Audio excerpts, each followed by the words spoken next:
à tous, c'est Delta Sport, heureux de vous retrouver pour le 11e épisode de la saison. On parlera ce soir de football, de basket et d'équitation. D'ailleurs, tout est détaillé dans le sommaire, tout de suite dans le match. Et au sommaire, ce soir, on commencera avec du football, l'événement du week-end, voire de la semaine, avec le départ de Jo Westelink à la tête de l'équipe féminine. En réponse, les filles ont décidé de boycotter leur rencontre face à Dijon. On parlera également de CFA2 avec l'USG qui recevait Marc samedi soir du côté du Stade D8. Football, toujours DH, cette fois Lone Plage retrouvait enfin le terrain et la compétition après un mois d'arrêt forcé. C'était Avion qui se présentait au stade Marcel Russell. En basket, retour en images sur la semaine du basket club maritime avec les blessures, les matchs d'Eurocup et de Pro A. On parlera également de l'UBGS qui continue son petit bonhomme de chemin en National 2. Samedi soir, les hommes de Yann Millois recevaient Coulommiers. Enfin, on terminera l'émission avec de l'équitation. La hausse de la TVA fait trembler les centres équestres. Et on démarre donc avec l'événement du week-end. Ça se passe du côté de l'US Gravelines. En football, Jo Westelink n'est plus l'entraîneur de l'équipe féminine. Christian Duhamel, son président, l'a annoncé aux joueuses mardi. Quelle a été leur réaction? Comment en est-on arrivé là? Retour sur une folle semaine à l'USG. L'US Gravelines et son équipe féminine sont en pleine zone de turbulence en ce moment. Retour sur une semaine tumultueuse.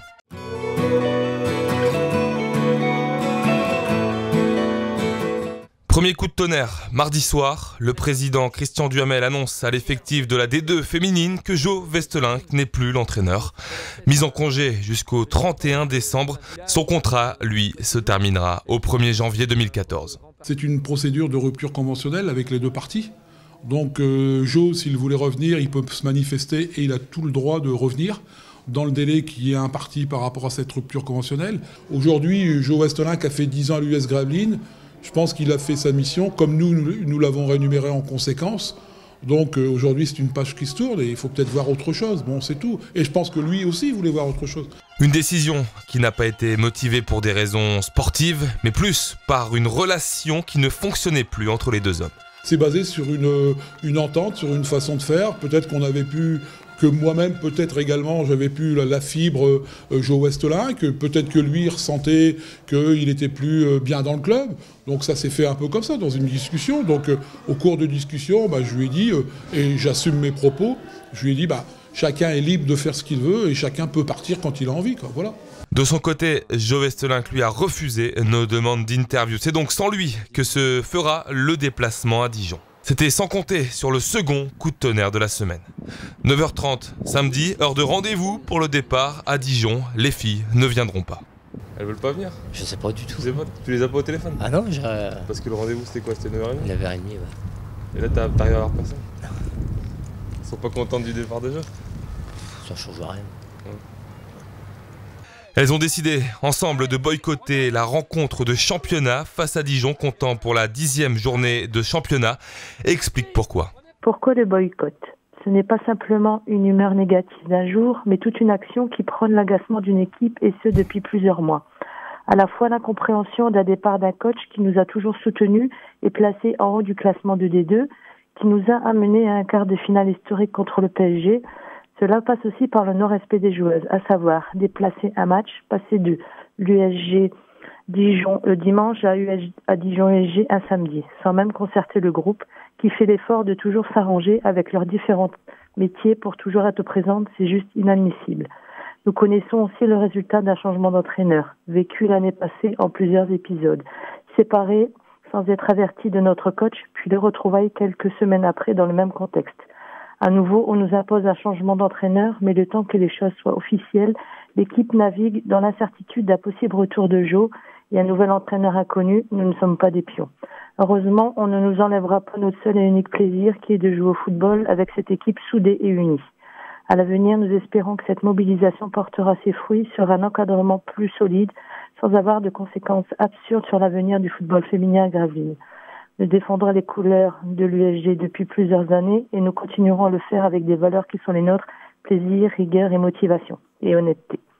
Le club se retrouve donc dans une drôle de situation. Le président devrait rencontrer l'effectif dans la semaine pour clarifier les choses.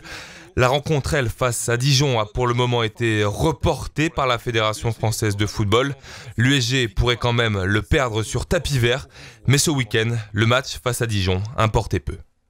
Et aujourd'hui au classement, l'USG pointe à la 10e place du championnat. Premier non relégable, mais encore avec 2 matchs à rattraper au calendrier. Dans une autre atmosphère, mais tout aussi électrique, la CFA2L avait droit à un derby. C'était face à Marc. Marc et ses anciens gravinois, Daniel Mondjouba, Jason Corbeau, Cyril Dupont et Julien Holbeck. Peut-être pas le meilleur moyen pour prendre des points et se rassurer en championnat. Résumé de la rencontre. Après Grande-Sainte, nouveau derby pour l'USG, place à Marc. Derby de la peur pour 2 équipes en difficulté au classement.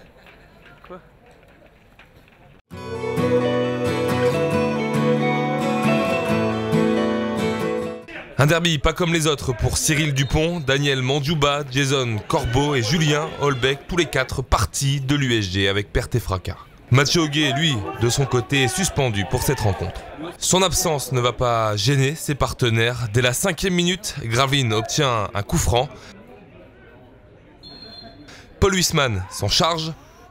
C'est au fond 1-0 pour l'USG.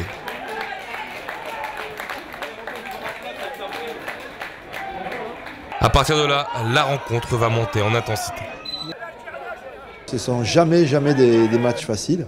Hein. Un derby, on sait que tout le monde se connaît, adversaire, joueur, coach, on sait ce qui va se passer sur le terrain.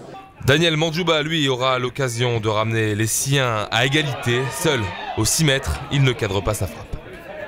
15e minute de jeu, long ballon de Sborny qui trouve la tête de Traoré. Allez, a tout compris et file au but à toute vitesse. Le Gravinois ne laisse aucune chance à Jason Corbeau et double le score. Comme contre Grande-Sainte, on avait envie déjà devant notre public de réagir par rapport à la contre-performance qu'on avait fait à Amiens. Jordan Daman, quelques minutes plus tard, aura même l'occasion d'inscrire un 3e but, mais sa reprise ne trouve pas le cadre. En face, Marc, par Cyril Dupont, obtient un bon coup franc. Baudard à la baguette, Vendionant à la parade. Dernière action de cette première période. Allez, et fauché dans la surface par Merlin. L'arbitre n'hésite pas, pénalty. Traoré s'en charge, Corbeau garde Marc en vie. Et au retour des vestiaires, les Marcois vont jouer cradement leur chance. L'Anglais voit sa frappe finir dans le petit filet extérieur. Devague, lui, voit sa tête raser le poteau gravelinois. Marc pousse, mais n'y arrive pas. Mondjouba sera d'ailleurs exclu à 10 minutes du terme. L'USG fait le dos rond. L'Anglais, encore lui, trouve cette fois le poteau de Vendionant. Avant que Jonathan Dufour ne fasse une dernière frayeur à son gardien. L'USG a tenu le choc et s'impose 2-0 une nouvelle fois grâce à une excellente entame de match. Et avec cette victoire, l'USG se donne de l'air. On va le voir tout de suite avec les résultats et classements de cette 10e journée. Sachez que Le Havre et Amiens font match nul, un but partout. Caen est battu sur sa pelouse 3-0 par Noisy-le-Sec. L'USG, on vient de le voir en image, gagne face à Marc 2-0. Le Maccabi Paris et Arras font match nul et Vierge 0-0. Calais-Bastia 2 buts partout. Saint-Ouen-Bas, Quevilly 2-0. Enfin, Ouassel et Grande-Sainte font 0-0 au classement. Le leader, c'est Arras, 34 points, suivi de Ouassel, 30 points. De Bastia avec 29 points. L'USG de son côté est 10e avec 21 points, tout juste devant la zone de relégation. Occupé pour le moment d'Amiens 20 points, de l'OGS 20 points, de Marc 19 points et du Maccabi Paris 18 points. Football, toujours, on continue avec l'ADH. Lone Plage retrouvait enfin la compétition avec quasiment plus d'un mois sans jouer dans le championnat d'EDH. Lone Plage avait rendez-vous avec un match à domicile, c'était face à Avion. Cédric Alloa y était, résumé de la rencontre. Lone Plage retrouvait enfin l'ADH. Les Launois n'avaient plus goûté au championnat depuis le 20 octobre dernier, un bail.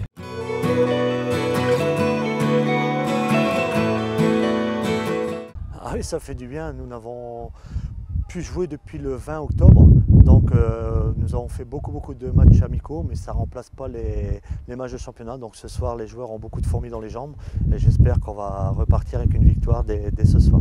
On a quand même battu Saint-Amand il y a quelques semaines, il y a quelques mois, je pense. on peut être capable de battre quand même cette équipe d'Avion. Ça nous ferait du bien. En face, c'est Avion qui se présente. L'ON jouera sans Johan Leclerc, son capitaine, blessé. Fabrice Bourré, lui, de son côté, a effectué un sacré turnover pour débuter la rencontre. C'est des choix d'entraîneurs, des choix de concurrence. On a un groupe de 20 joueurs qui sont capables de jouer avec à peu près le même niveau. Donc il faut prendre des joueurs du moment qui sont intéressants. On voulait aussi donner la chance aux jeunes, à Alexis Dumont qui a fait une belle prestation. Donc voilà, ça fait partie du système, tout le monde est en concurrence et c'est une bonne dynamique pour tout le monde. Mais l'ON ne va pas rentrer dans son match, la faute peut-être à son manque de compétition. À la demi-heure de jeu, le blanc sèche Davo dans la surface de réparation, penalty. Ouattara ouvre le score d'une Panenka. Ça fait 1-0, Avion alourdira le score avant la pause et de quelle manière la frappe de Taraoui ne laisse aucune chance à Dumont.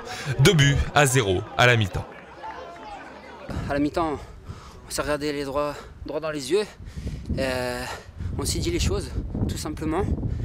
C'est la raison pour laquelle on est revenu déterminé en deuxième mi-temps.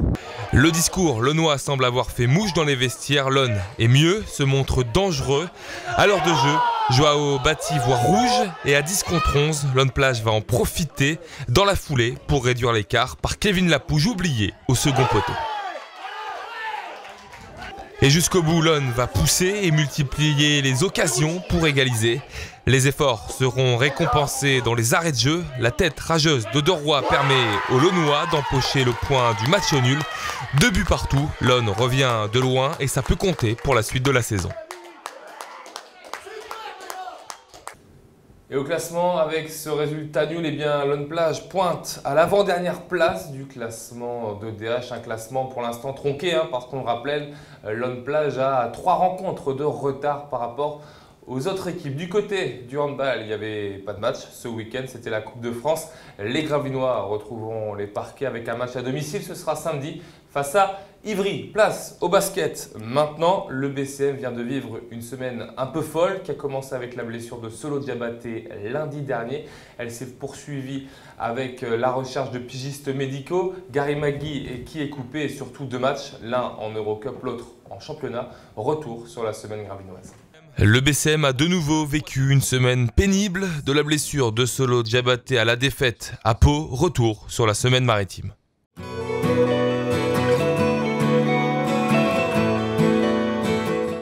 Mais j'espère que la retourne va vite tourner. Et le BCM en a bien besoin car il enchaîne les tuiles. Dernière en date, lundi, Solo Diabaté se blesse à l'entraînement, entorse de la cheville et luxation de la tête du péroné. Résultat, au moins 6 semaines d'indisponibilité. Je voudrais vraiment qu'on ait touché le fond de la piscine et qu'on puisse que remonter maintenant. On va croiser les doigts en espérant justement que ce fameux chat noir est derrière et que le BCM retrouvera très vite le chemin de la victoire et on en a bien besoin. Ajoutez à ça le départ de Gary Magui peu utilisé depuis le début de la saison, l'intérieur US quitte le BCM.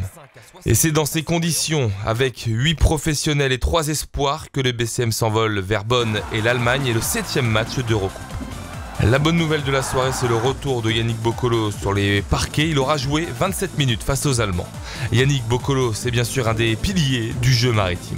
Ouais, plus que content parce que Yannick, on sait que c'est un joueur important dans le dispositif de Christian Monchot, tant en défense qu'en attaque, par son intensité et surtout son intensité défensive. Yannick apporte énormément à cette équipe et au groupe. Donc c'est sûr que j'attachais beaucoup d'importance à son retour et je suis ravi qu'il ait pu fouler le parquet. Le BCM s'incline 80-77 en Allemagne, mais conserve le point avérage face à son adversaire du soir et sa place de leader du groupe D. That's a loss for sure, but today for us there was 2 games. Like there was the win or the lose and the average point. And we won one out of 2, so we're happy for that. Bonn played great tonight. They play fast, and we half disappointed and half happy for tonight. Puis je suis surtout content du gros match qu'a fait Marcus Lewis à Bonn après la contre-performance qu'il avait fait à Chalon. Donc s'il confirme tout ce qu'il a montré à Bonn, c'est de bon augure pour pouvoir s'imposer dès samedi, parce que ce match est crucial et important à Pau samedi. Les Maritimes rejoignent directement Pau pour un match crucial et important donc. Et malheureusement, les Maritimes s'inclinent en terre paloise 84-77. Malgré le retour convaincant de Yannick Boccolo et de ses 16 points et les 15 points de Marcus Lewis. Mais samedi, au Palais des Sports de Pau, la défense maritime, elle, était aux abonnés absents. Une nouvelle fois après Chalon la semaine dernière. L'état d'urgence est désormais déclaré pour un BCM qui n'a gagné que 2 rencontres en 9 journées. Et nouvelle défaite donc pour les Maritimes ce week-end. On va voir tout de suite les résultats et classements de cette 9e journée de Pro A. Sachez que Paris bat Cholet 83-75. Le Mans est battu sur son parquet, c'est la grosse perf par Limoges 86-60. Dijon bat sur le fil Nanterre 82-80. Au BCM, on vient de le voir en image, défaite 84-77 des Maritimes. Antibes est battu par Chalon 103-80. Le Havre perd de justesse face à Strasbourg 75-77. Ce soir, lundi, Asvel-Roanne. Demain, mardi, Orléans-Nancy. Au classement, c'est désormais Limoges qui mène la danse avec 7 victoires en 9 matchs, suivi d'Orléans à une victoire de retard. Nanterre est 3e avec 7 victoires et 3 défaites. De son côté, Paris 8e et 1er qualifié pour les playoffs, est là avec 5 victoires et 4 défaites. Et derrière, il faut descendre très bas désormais pour retrouver le BCM qui est avant-dernier de cette Pro A avec 2 victoires et 7 défaites. La dernière place est-elle occupée par Antibes, une victoire et 8 défaites. Le BCM en coulisses s'est également activé à rechercher un pigiste médico à Solo Diabaté. On écoute Hervé Bedelem. On s'est rapproché de Ben Woodside, qui ne se plaît pas trop dans son club en Italie, d'après son agent. Donc on a eu, Christian l'a eu 2 fois au téléphone. Le problème, c'est que l'autre meneur de son club s'est blessé et que son club ne veut pas le laisser partir. Donc cette piste-là, malheureusement, s'avère négative et on n'est pas resté les 2 mains dans les poches, comme je viens de le dire. On a également avancé avec un autre joueur, pour ne pas le citer, Jekyll Foster, qui était pigiste médical, avec lequel on était en contact. Et après avoir coupé Gary McGee la semaine dernière, le BCM s'est séparé de DJ Kennedy, coupé aujourd'hui lundi. Il lui restait une semaine de contrat. L'aventure est donc terminée entre DJ Kennedy et le BCM. Du côté du basket, il y a d'autres résultats. Sachez que le HBC à Gravelines n'en finit plus de gagner en National 2. Ils sont désormais leaders de ce championnat après une nouvelle victoire, cette fois face à Chauny, une victoire 23-65. Un autre leader du côté du basket gravino, c'est le GBF en pré-nationale féminine qui là aussi n'en finit plus de gagner. Cette fois, c'était du côté de Saint-Martin-Boulogne. Une victoire des filles de Stéphane Dupas sur le score de 56-71. De son côté, l'UBGS en N2 affrontait l'équipe de Coulommiers dans une Nationale 2 que les hommes de Yann Millois ont appris à apprécier. Reportage. L'UBGS est à l'équilibre au classement, 5 victoires en 10 matchs avant la réception de Coulommiers, son jumeau, dans cette poussée de N2.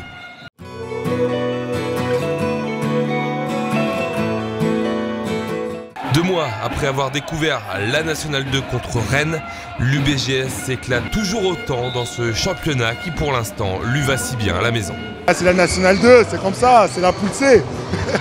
Ça a toujours été comme ça la poule C. Ça fait juste plaisir de la retrouver et de retrouver un niveau d'intensité aussi dur et du bon basket. Et moi c'est énorme, au niveau des préparations, au niveau de l'entraînement. On a monté un palier, on s'en rend compte tous les samedis. Intraitable à domicile, excepté la défaite face au leader invaincu Caen, l'Union va jouer comme elle sait le faire à la maison. À la fin du premier quart-temps, l'écart est là, plus 10, 31-21. Le match offensif est engagé, Coulommiers reste sur les mêmes bases, mais l'Union de son côté n'a plus la réussite sous le panier. Les Columériens en profitent et recollent 47-44 à la pause. Changement de stratégie pour Yann Millois, la défense monte en intensité, la raquette, elle, est contrôlée. L'UBGS devient imperméable et en profite en contre-attaque. Les hommes de Yann Millois sont toujours devant à la fin du troisième quart-temps, 67-60. On a pris 32 points en deuxième mi-temps. Le jour où on arrivera à reproduire cette défense à l'extérieur et même à domicile, on sera capable d'être présent pour gagner les matchs. Mais Coulommiers, de son côté, faute d'adresse dans la raquette, reste dans la rencontre grâce à ses shoots extérieurs. Voilà, à l'extérieur, le problème c'est qu'on ne peut pas faire l'impasse non plus parce qu'ils sont tous capables de dégainer. Le petit 9 nous en met, le 11 quand on le laisse ouvert il met, le 8 si tu l'oublies c'est mort, et le 4 c'est monstrueux. Donc voilà quoi, c'est... 80, 73 à 35 secondes du buzzer final, perte de balle et sanction immédiate. Les Columériens sont toujours là, 80 à 76. Mais à domicile, en National 2, l'UBJS est impitoyable cette saison. Quentin Ouadou s'en va éteindre tout suspense. L'Union l'emporte 82 à 76 au terme d'un sacré duel. C'est de la baston, ouais, ça joue physique. Maintenant on sort plus fatigué des matchs en N2 qu'en N3, mais ça fait plaisir, ça fait plaisir. Maintenant, il faut confirmer à l'extérieur. Maintenant, il faudrait qu'on trouve un autre état d'esprit pour aller à l'extérieur, aussi combatif qu'aujourd'hui. Et j'espère aller chercher une victoire à l'extérieur qui pourrait nous soulager. Et ça tombe bien puisque l'Union conclura son année avec 3 déplacements de suite à Lorient, à Juvisy et enfin à Rennes. Et l'UBJS dans cette National 2 est en milieu de tableau, désormais au classement avec 6 victoires en 11 matchs. Loin donc de la zone de relégation. Vous venez de voir des chevaux à l'image parce qu'on va parler d'équitation et d'argent, pas de paris sportifs, mais bien d'un problème qui est en train de miner les centres équestres nationaux, à savoir l'augmentation de la TVA. On a été rendre visite au centre équestre de Gravelines. Élément de réponse. Le monde de l'équitation tremble depuis quelques semaines. La raison, la hausse de la TVA passant de 7 à 20% en janvier prochain, entraînant donc une hausse des prix capable de faire flancher la 3e fédération de France.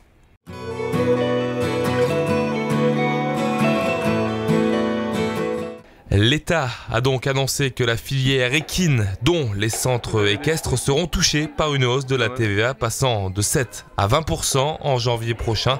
Une décision européenne qui peut avoir des répercussions réelles à l'échelon national. Cette augmentation de TVA, c'est une menace pour 6 000 emplois et 2 000 entreprises équestres. Cette augmentation brutale de TVA fera que le cours coûtera beaucoup plus cher et donc le pratiquant et faire de l'équitation redeviendrait un peu un sport élitiste. Et ça, nous ne voulons pas. Nous voulons démocratiser au maximum et rendre accessible l'équitation à tout le monde. À Gravelines, le centre équestre, lui, est géré par la mairie. Du coup, il ne devrait pas être directement impacté, ou en tout cas moins fortement que d'autres centres équestres nationaux. Mais à Gravelines, il y a également des clients propriétaires de chevaux qui, eux, louent des box et qui pourraient être touchés par cette hausse de la TVA.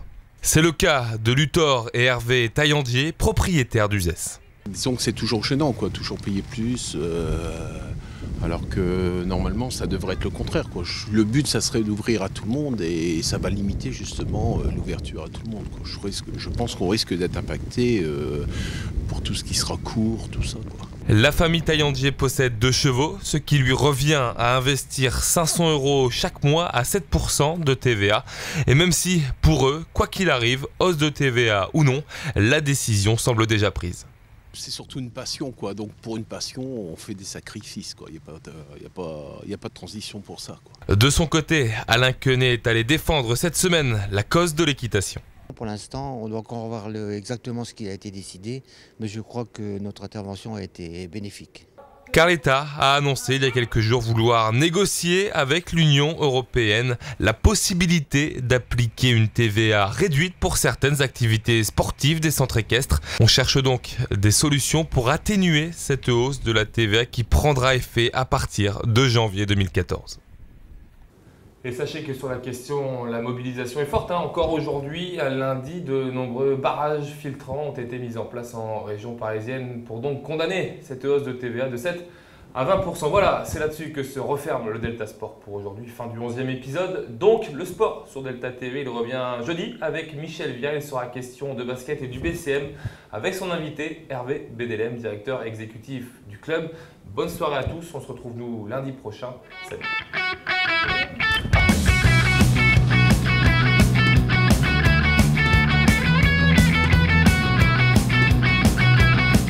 Le Delta Sport vous a été présenté par Vogue Coiffure Sportica. Votre coiffeur pour hommes, femmes et enfants, ouvert du mardi au samedi en non-stop de 9h à 19h. Vogue Coiffure Sportica, 03 28 65 39 37.